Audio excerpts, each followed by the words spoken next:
Hello guys, this is Mukesh. तो एक बार फिर से आप सभी का स्वागत है हमारे इस चैनल में, जिसका नाम है फिजिक्स तड़का। तो आज इस लेक्चर में हम डिस्कस करने वाले हैं electromagnetic wave in conducting medium. ठीक है, एक मीडियम है हमारे पास और वो मीडियम कैसा है? कंडक्टिंग मीडियम है। कंडक्टिंग मीडियम है, इसका मतलब क्या है? ये हमारे पास कोई भी मीडियम है, कंडक्टिंग होने का मतलब है यहाँ पे फ्री इलेक्ट्रॉन है। ठीक है, और जो फ्री इलेक्ट्रॉन होंगे वो सरफेस पे होंगे, कोई भी वॉल्यूम में, इसके वॉल्यूम में कोई भी चार्ज नहीं होगा। जो भी फ्री इलेक्ट्रॉन होंगे वो सरफेस पे होंगे, क्योंकि हमें पता है कंडक्टर की प्रॉपर्टी है, कोई भी चार्ज इसको हम डिलीवर करेंगे वो जो चार्ज है वो इसके सरफेस पे चला जाएगा। ठीक है, तो ऐसा मीडियम है। इस मीडियम में ईएम वेव है, उसकी क्या प्रॉपर्टीज़ होगी, ठीक है, और इलेक्ट्रोमैग्नेटिक वेव है वो कैसे ट्रैवल करेगी, उसकी क्या वेलोसिटी होगी, क्या फेज़ होगा इलेक्ट्रिक और मैग्नेटिक फील्ड में, क्या पॉइंटिंग वेक्टर होगा, क्या एनर्जी डेंसिटी होगी, इन सब के बारे में हम डिस्कस करेंगे। ठीक है, तो सबसे पहले हमें क्या करना पड़ेगा, हमें मैक्सवेल इक्वेशन लिखनी पड़ेगी। ठीक है, ईएम वेव को हमें, ईएम वेव की प्रॉपर्टीज़ को हमें पता लगाने के लिए, ठीक है, ईएम वेव की जो प्रॉपर्टीज़ है इसके बारे में हमें यदि जानकारी चाहिए तो हमें क्या लिखनी पड़ेगी, मैक्सवेल इक्वेशन लिखनी पड़ेगी इन conducting medium. Maxwell equation in matter भी कह सकते हैं, और वो मैटर कैसा है, वो मैटर कैसा है, कंडक्टिंग मीडियम है। ठीक है, और ये जो कंडक्टिंग मीडियम है इसकी एक और प्रॉपर्टी हमने ली, ये आइसोट्रोपिक है।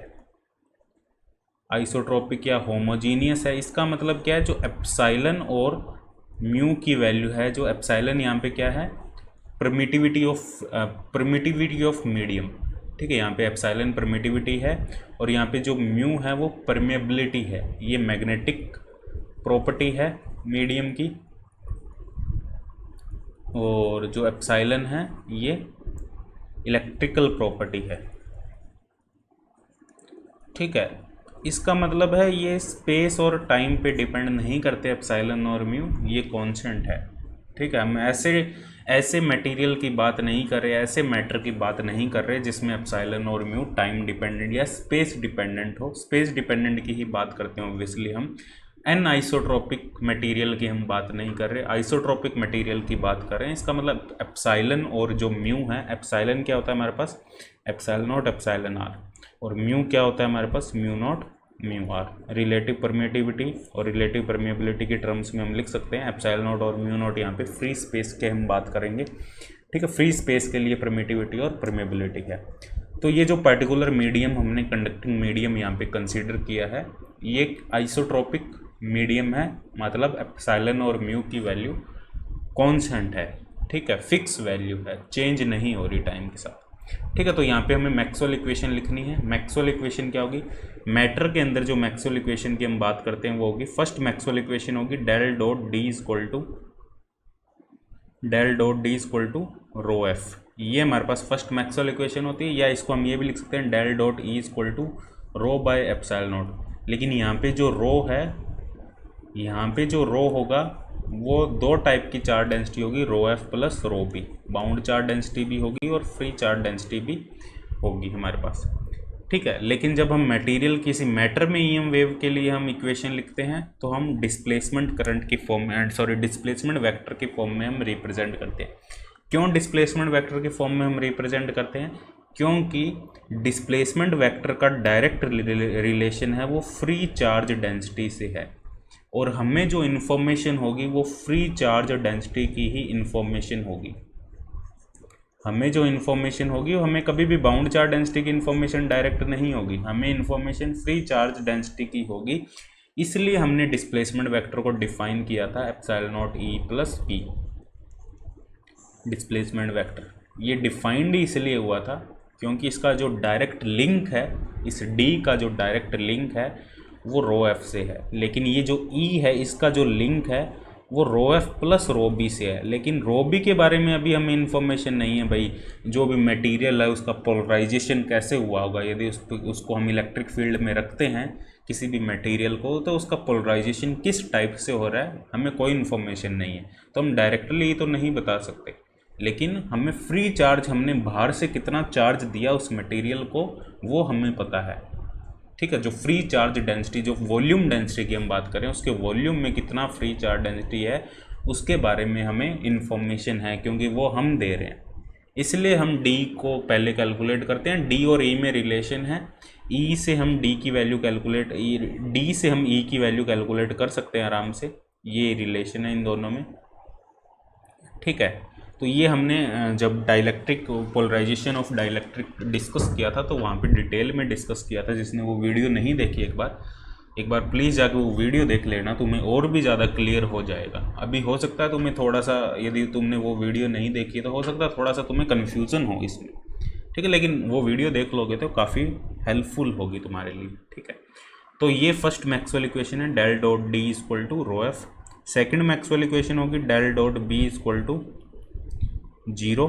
थर्ड मैक्सवेल इक्वेशन होगी हमारे पास del cross E equal to minus del B by del T. और फोर्थ मैक्सवेल इक्वेशन, ये वेक्टर लगा लेना यार उसके ऊपर, ये सभी वेक्टर क्वांटिटी है, ठीक। और फोर्थ मैक्सवेल इक्वेशन होगी हमारे पास del cross H equal to, या बी की फॉर्म में भी लिख सकते हो, एच की फॉर्म में भी लिख सकते हो, del cross H equal to J F plus del D by del T. ये मैक्सवेल इक्वेशन है किसी मैटर के अंदर, ठीक है। अब वो कंडक्टिंग है तो वो अलग कंडीशन इम्पोज करेंगे हम। ये मैटर के अंदर, कोई भी मैटर है हमारे पास, उस मैटर के अंदर मैक्सवेल इक्वेशन है, ठीक है। ये मैक्सवेल इक्वेशन है हमारे पास। अब वो कंडक्टिंग है तो इसमें क्या चेंज हो जाएगा, अब वो जो मटेरियल हमने लिया है वो हमारा कंडक्टिंग मटेरियल है। कंडक्टिंग मटेरियल है मतलब जो भी उसमें फ्री चार्ज हम देंगे वो उसके सरफेस पे आ जाएगा, फ्री चार्ज देंगे वो सरफेस पे आ जाएगा, मतलब फ्री चार्ज डेंसिटी, जो वॉल्यूम फ्री चार्ज डेंसिटी है वो जीरो होगी। सरफेस चार्ज डेंसिटी जीरो नहीं होगी, लेकिन उसके वॉल्यूम में कोई भी फ्री चार्ज नहीं होगा। जो भी हम चार्ज देंगे वो तुरंत इसके सरफेस की तरफ आ जाएगा, ठीक है। कंडक्टर की प्रॉपर्टी है, कंडक्टर मटेरियल ही ऐसा है, उस पर जो चार्ज होगा उसका वॉल्यूम चार्ज डेंसिटी जीरो होगी। और क्या है, और उसकी में एक उसकी जो करंट डेंसिटी है जे एफ, वो होगी हमारे पास सिग्मा। मान लो उसकी जो कंडक्टिविटी है, जो कंडक्टिंग मटेरियल हमारे पास, ये जो मटेरियल है इसकी कंडक्टिविटी हमने सिग्मा मान ली, तो जो फ्री करंट डेंसिटी है यहाँ पे वो होगी हमारे पास सिग्मा ई, ठीक है। ये होगा हमारे पास सिग्मा ई, ठीक है। ये इलेक्ट्रिक फील्ड है जो हम अप्लाई कर रहे हैं बाहर से। अप्लाई क्यों, कब हो रहा है, जब ईएम वेव इससे ट्रैवल करेगी तो एक इलेक्ट्रिक फील्ड भी होगा, मैग्नेटिक फील्ड भी होगा। तो इलेक्ट्रिक फील्ड इसके ऊपर अप्लाई होगा इस मटेरियल पे, तो उस इलेक्ट्रिक फील्ड की वजह से इसका पोलराइजेशन होगा, तो वहाँ से ही हमारे पास ये कॉन्सेप्ट आ रहा है कंडक्टिविटी, और जो फ्री करंट डेंसिटी हमारे पास जे एफ, ठीक है। तो ये हमारे पास रिलेशन है। अब देखो यहाँ से हम, अब इसकी प्रॉपर्टी हम कैलकुलेट करना शुरू करते हैं। तो ये दोनों चीज़ें तुम ध्यान में रखना थोड़ा सा, ये हमारे अजम्पशंस है।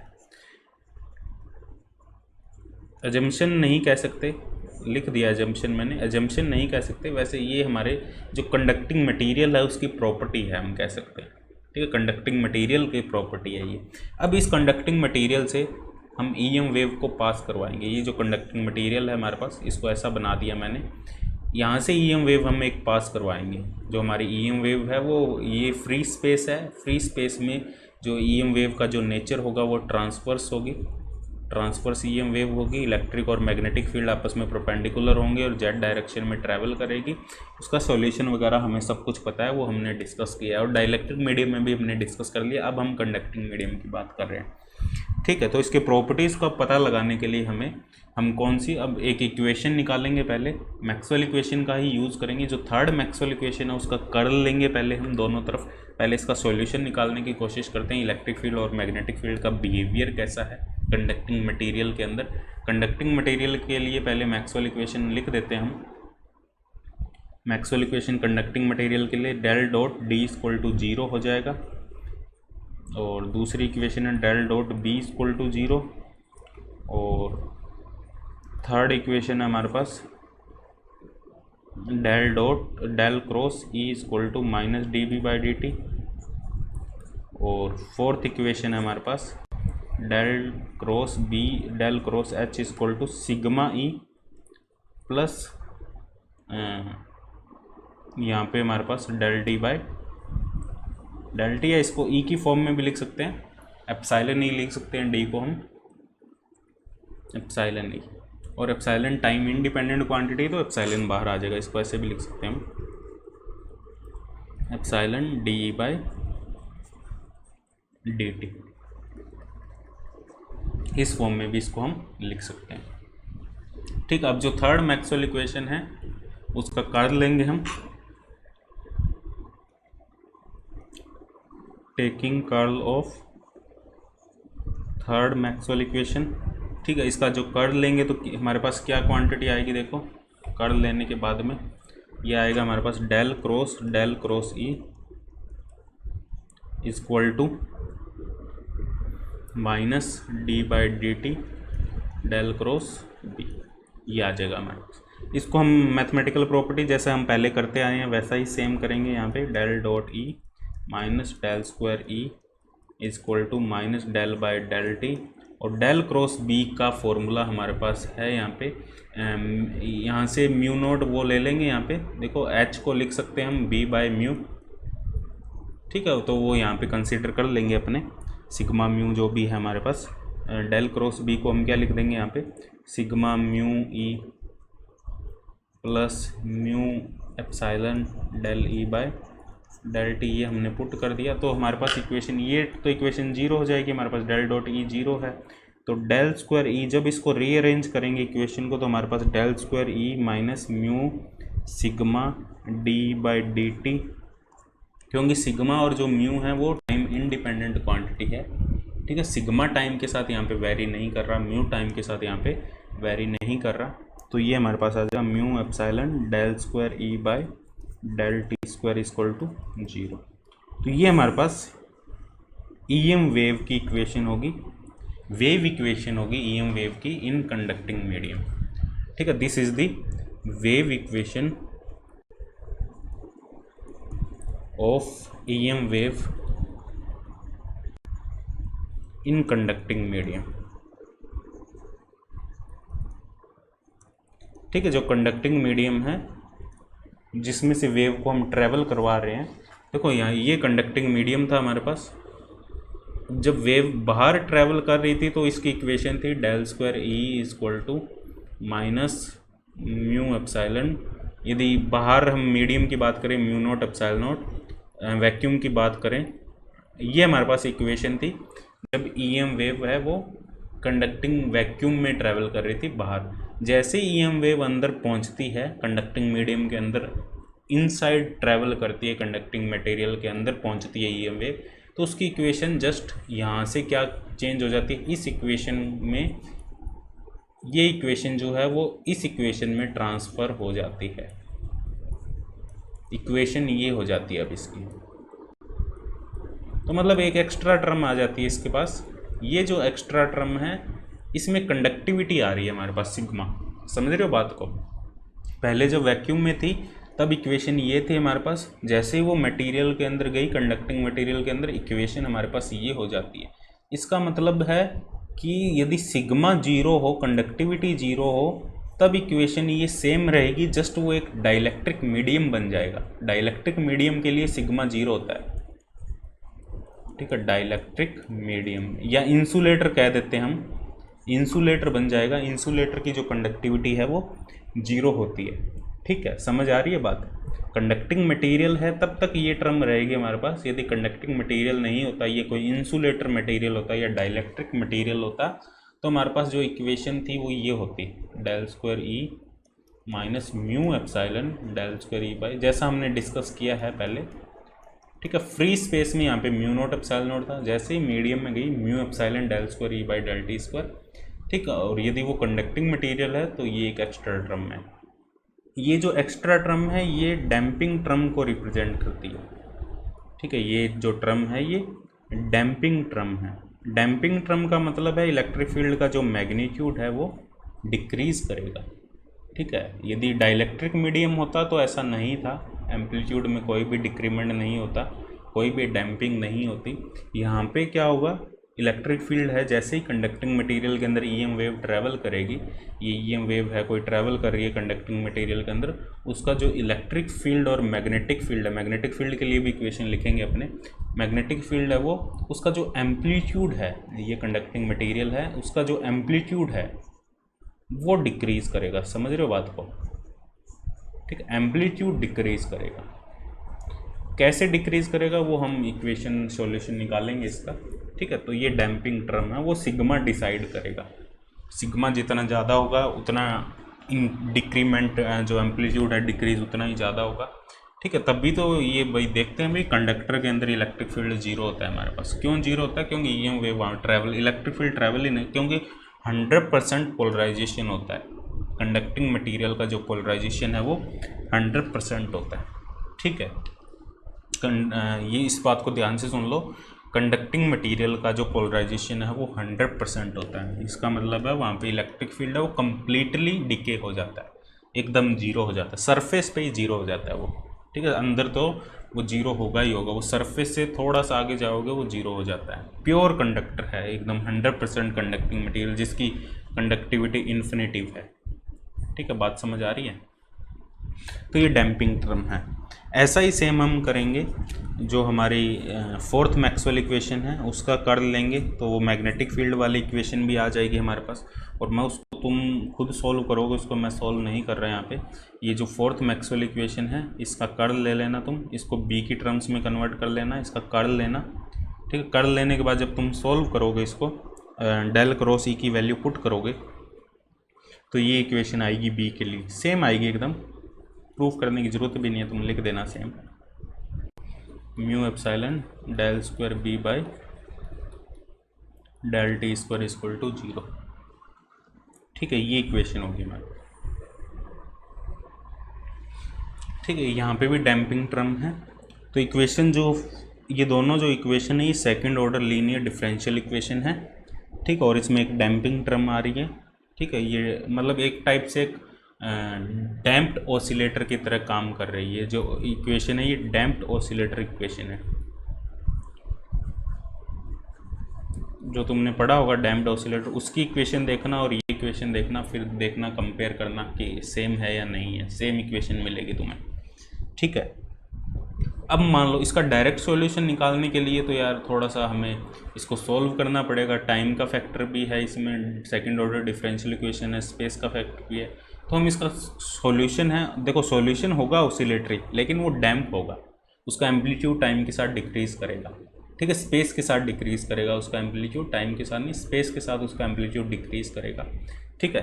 तो हमने सॉल्यूशन तो एग्जैक्टली सॉल्यूशन तो देखो, जो सॉल्यूशन यदि फंडामेंटली देखो जाए तो जो सॉल्यूशन है उसमें कोई फ़र्क नहीं होगा, सॉल्यूशन वही होगा, ऑसिलेटरी सॉल्यूशन होगा, लेकिन उसमें एक डैम्पिंग टर्म और आ जाएगी। तो हमने सॉल्यूशन कंसीडर कर लिया, यही सॉल्यूशन है ई की पावर आयोटा के डॉट आर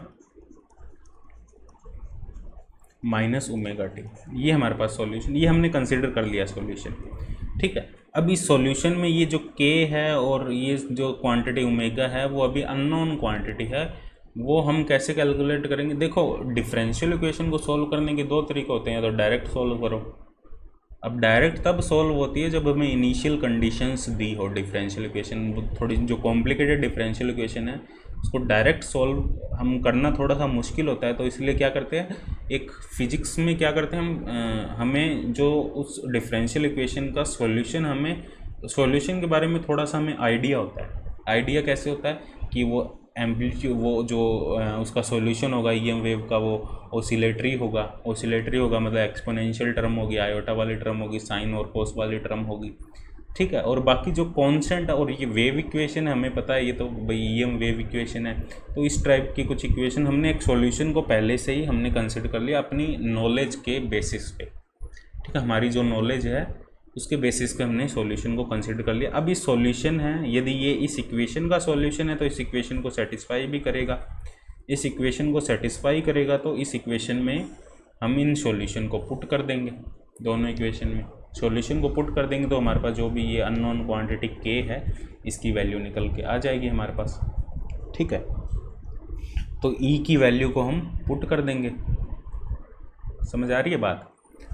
यहाँ पे हम ये सॉल्यूशन हमने कंसिडर किया, तो हम इस सॉल्यूशन को कंसिडर करते हैं तो हमारे पास डेल क्या आता है, आयोटा के आता है, ये जैसे पहले किया था, और डी बाई डी टी क्या आता है हमारे पास, माइनस आयोटा ओमेगा आता है।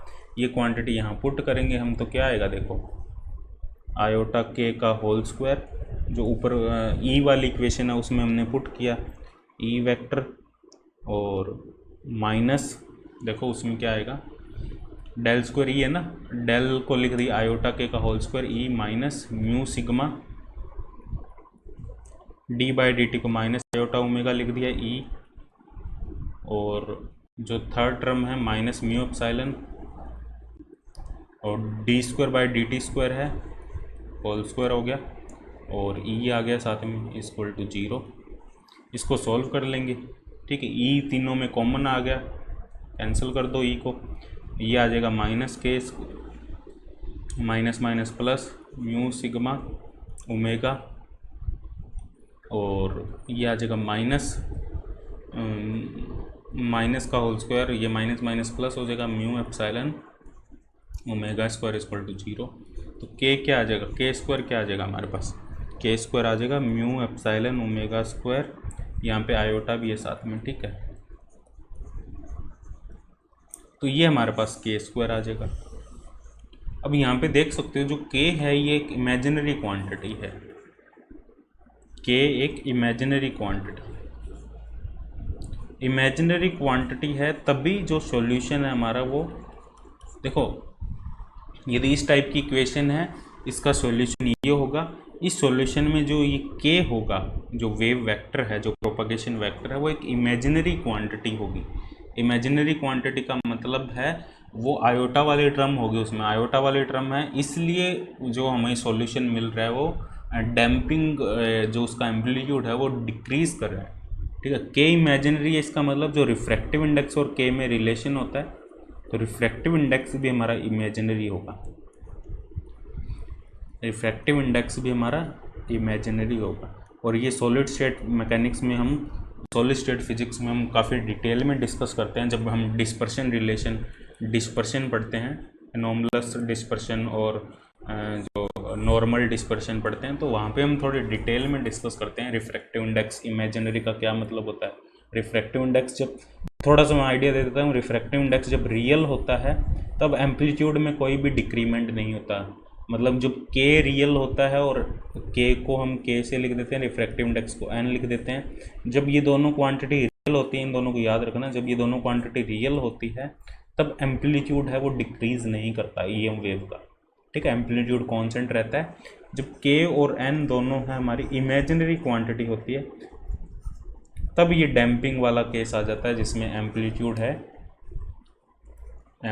है वो डिक्रीज करता है। बात समझ में आई, यहाँ भी एम्पलीट्यूड कांस्टेंट रहता है,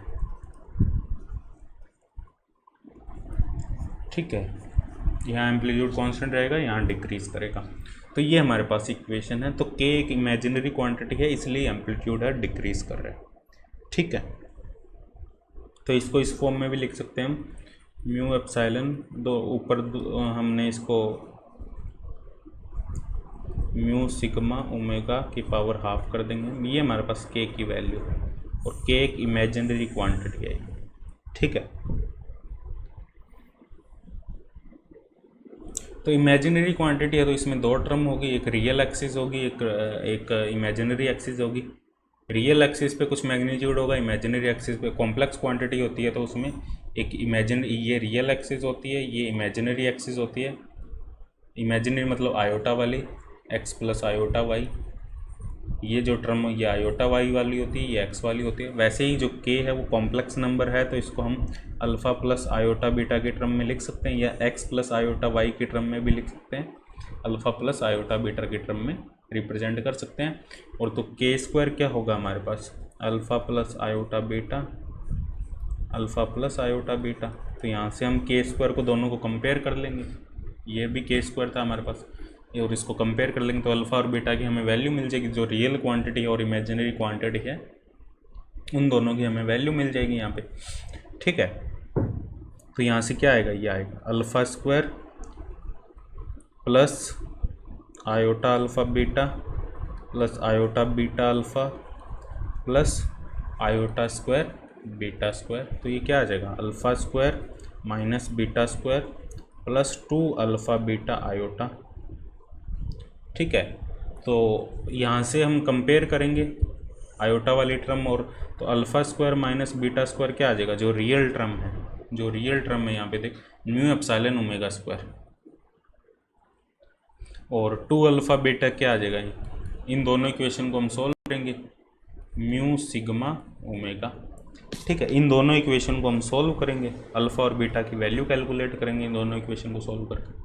जब k की वैल्यू हम पुट, k क्या है हमारे पास, alpha plus iota beta, k की वैल्यू जब हम उस सॉल्यूशन में पुट करेंगे, E not equal to E की power iota k dot R minus omega T. k की वैल्यू जब पुट करेंगे क्या आएगा, alpha plus iota beta dot R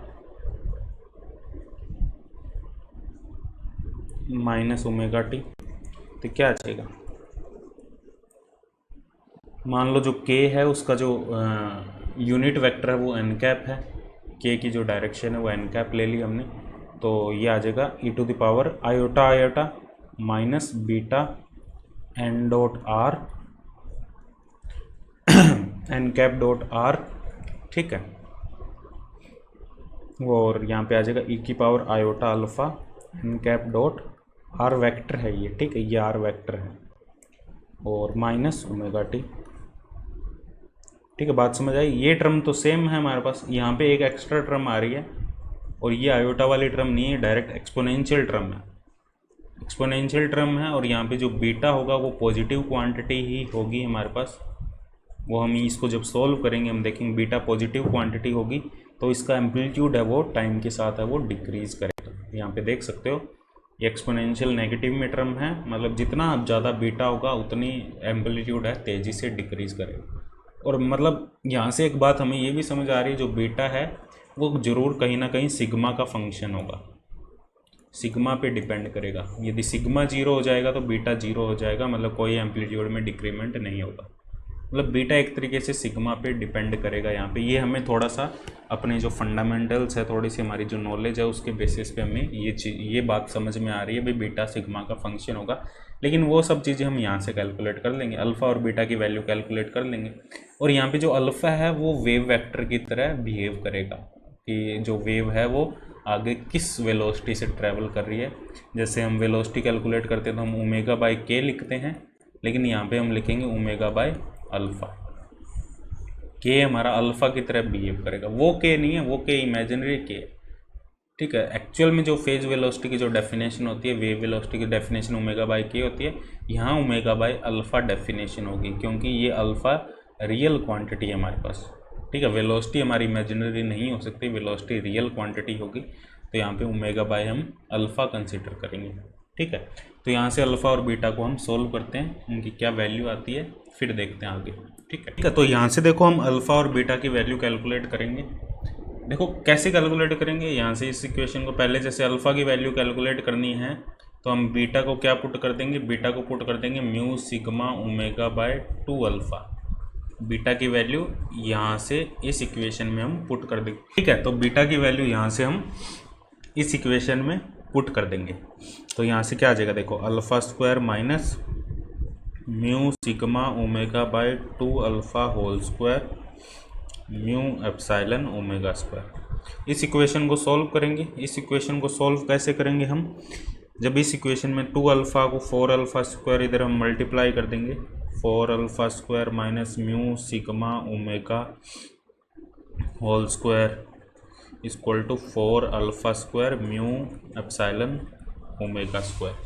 ठीक है, 4 से डिवाइड कर देंगे, इधर अल्फ़ा स्क्वायर एक ऑलरेडी था तो ये आ जाएगा अल्फ़ा की 4 से डिवाइड कर देंगे। ठीक है, और ये आ जाएगा mu sigma omega whole square by 4, तो alpha square mu alpha omega square, तो अल्फ़ा की power 4 minus alpha square mu epsilon omega square. ठीक है, minus 1/4 mu sigma omega whole square equal to 0। तो ये क्वांटिटी है हमारे पास।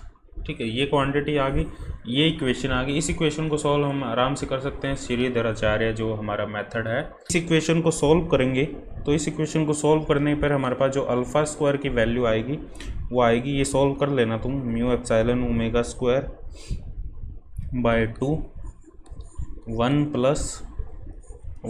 Plus sigma by omega epsilon whole square, omega epsilon whole square. Omega यहाँ पे फ्रीक्वेंसी है, epsilon permittivity of free space है। तो ये हमारे पास अल्फ़ा स्क्वायर की वैल्यू आ रही है। यहाँ पे अल्फ़ा आएगा हमारे पास omega mu epsilon by 2 1 plus sigma by omega epsilon whole square की पावर हाफ। ये हमारे पास अल्फ़ा आएगा। ऐसे ही हम बीटा कैलकुलेट करेंगे, तो जो बीटा आएगा हमारे पास वो मैं लिख देता हूँ डायरेक्ट। बीटा की क्या वैल्यू आएगी हमारे पास, सेम वैल्यू आएगी बीटा की, बस एक नेगेटिव साइन का डिफरेंस होगा। ये दोनों वैल्यू थोड़ी बहुत याद रखो तो याद रख सकते हो तुम। 1 यहाँ पे आएगा, सॉरी ये आएगा 1 plus sigma by omega epsilon whole square minus 1 की पावर हाफ। ये हमारे पास अल्फ़ा और बीटा दोनों की वैल्यू आएगी। ठीक है, अल्फ़ा बीटा की वैल्यू आ गई। और इलेक्ट्रिक फील्ड और मैग्नेटिक फील्ड जो सॉल्यूशन था उसको हम किस फॉर्म में लिख सकते हैं, ई नोट जो हमने अभी लिखा था ई की power minus beta N cap dot, ये आएगा हमारे पास ई की power minus beta N cap dot R. ठीक है, और ई की power iota alpha N cap dot R minus omega T. ये हमारे पास इलेक्ट्रिक फील्ड होगा। ऐसे ही मैग्नेटिक फील्ड लिख देंगे हम,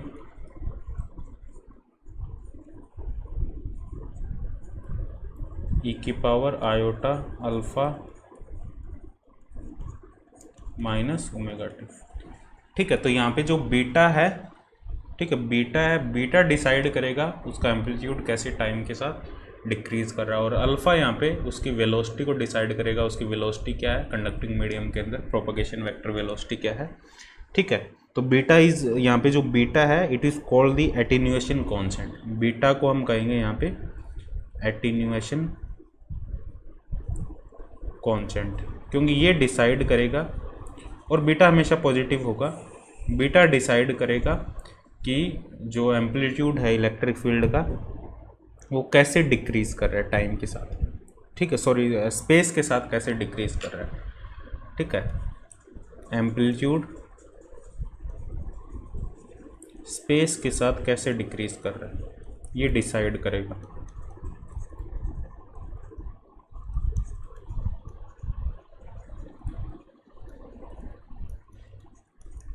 ठीक है, बाकी देखो यार ये जो प्रॉब्लम है कंडक्टिंग मीडियम के अंदर कोई वेव ट्रेवल कर रही है, ठीक है, तो क्यों हो रहा है ऐसा, एम्पलीट्यूड क्यों डिक्रीज़ कर रहा है।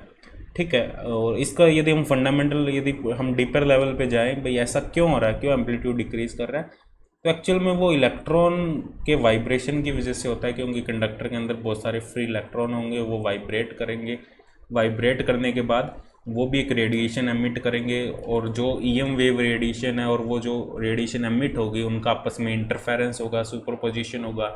सुपरपोजिशन के बाद में जो वेव निकलेगी, ठीक है, वो वेव कैसी होगी, वो मतलब ये जो कॉन्सेप्ट है, ये नॉर्मल जो हम डिस्पर्शन कहते हैं, नॉर्मल डिस्पर्शन और अनोमलस डिस्पर्शन, ये दोनों अलग अलग केस है हमारे पास, नॉर्मल और अनोमलस डिस्पर्शन। ये सॉलिड स्टेट फिजिक्स का टॉपिक है, और वहाँ हम अच्छे से डिस्कस कर लेंगे सॉलिड स्टेट फिजिक्स जब भी हम कवर करेंगे, वहाँ डिटेल में है ये एम्पलीट्यूड, फेज है, ग्रुप वेलोसिटी और फेज वेलोसिटी। ग्रुप वेलोसिटी मतलब जब दो वेव आपस में मिलेगी, जो एक इलेक्ट्रॉन के ऑसिलेशन की वजह से निकल रही है और एक ये जो ईएम वेव हम बाहर से दे रहे हैं ओरिजिनल वेव, इन दोनों का सुपरपोजिशन से जो वेव निकलेगी वो ग्रुप वेलोसिटी होगी वीजी, उसकी वेलोसिटी ग्रुप वेलोसिटी होगी। सिंगल वेव की वेलोसिटी फेज वेलोसिटी होगी। और ये हम देखते हैं भाई फेज वेलोसिटी ग्रुप वेलोसिटी में एक रिलेशन है, ग्रुप वेलोसिटी फेज वेलोसिटी से, फेज वेलोसिटी ग्रुप वेलोसिटी से ज़्यादा हो सकती है। ठीक है, तो उनमें रिलेशन है, ये सब हम डिस्कस कर लेंगे वहाँ पे, ठीक है, जब पढ़ेंगे। अभी हमें डिस्कस करने की वो जरूरत नहीं है यहाँ पे, ठीक है। और अल्फ़ा यहाँ पे है प्रोपगेशन कॉन्स्टेंट, प्रोपगेशन कॉन्स्टेंट, ठीक है। अल्फ़ा बीटा यहाँ पे एटीन्यूएशन कॉन्स्टेंट है, अल्फ़ा प्रोपगेशन कॉन्स्टेंट है। और जो बीटा है वो किन किन पैरामीटर पे डिपेंड करता है, बीटा जो मटेरियल है उसके पैरामीटर पे डिपेंड करता है। सिग्मा देखो बीटा में क्या क्या आ रहा है, यहाँ पे बीटा में हमारे पास सिग्मा भी आ रहा है, म्यू भी आ रहा है, एप्सिलॉन भी आ रहा है, सिग्मा म्यू और यहाँ पे एप्सिलॉन भी आ रहा है। और कहीं ना कहीं फ्रीक्वेंसी पे भी डिपेंड करता है, ठीक है। जो फ्रीक्वेंसी है जो हम ईएम वेव उस पर मीडियम पे डाल रहे हैं उसकी फ्रीक्वेंसी क्या है, उस फ्रीक्वेंसी पे भी बीटा है डिपेंड करता है। यदि हमारे पास इंसुलेटर मटेरियल है, यदि ये मटेरियल इंसुलेटर मटेरियल है, इंसुलेटर मटेरियल के लिए सिग्मा 0 हो जाएगा। सिग्मा 0 हो जाने से बीटा की वैल्यू 0 हो जाएगी। यहाँ पे देख सकते हो, तुम सिग्मा की वैल्यू 0 कर दो तो ये टर्म 1 हो जाएगी और 1 - 1 0 हो जाएगा। लेकिन अल्फ़ा अल्फ़ा यहाँ पे 0 नहीं होगा, ठीक है। सिग्मा 0 हो जाएगा, अल्फ़ा यहाँ पे 0 नहीं होगा। बीटा 0 हो, सिग्मा 0 होने से बीटा 0 हो जाएगा, अल्फ़ा यहाँ पे 0 नहीं होगा, ठीक है। तो मतलब वेव है वो, उसमें बीटा 0 होने का मतलब है जो वेव है उसका जो एम्पलीट्यूड है वो कांस्टेंट रहेगा, एम्पलीट्यूड कांस्टेंट रहेगा। टाइम के साथ, स्पेस के साथ उसका एम्पलीट्यूड है वो डिक्रीज नहीं होगा। नो एटेन्यूएशन इन वेव, कोई भी एटेन्यूएशन नहीं होगा, ठीक है। तो जो वेव का एम्पलीट्यूड है वो डिक्रीज हो रहा है, वो किस वजह से डिक्रीज हो रहा है? कंडक्टिविटी की वजह से डिक्रीज हो रहा है, ठीक है। कंडक्टिंग मीडियम की वजह से, सिग्मा की वजह से। कंडक्टिविटी किस वजह से है? फ्री इलेक्ट्रॉन की वजह से, ठीक है।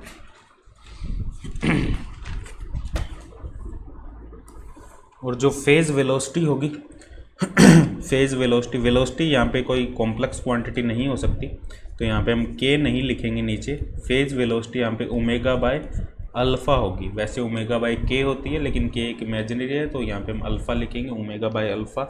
और अल्फ़ा की वैल्यू हमें पता है, अल्फ़ा की वैल्यू देख लो यहाँ से, हमें पता है अल्फ़ा की ये वैल्यू है अल्फ़ा की। तो ओमेगा से ओमेगा तो कैंसिल हो जाएगा, तो ये आएगा हमारे पास 2/μ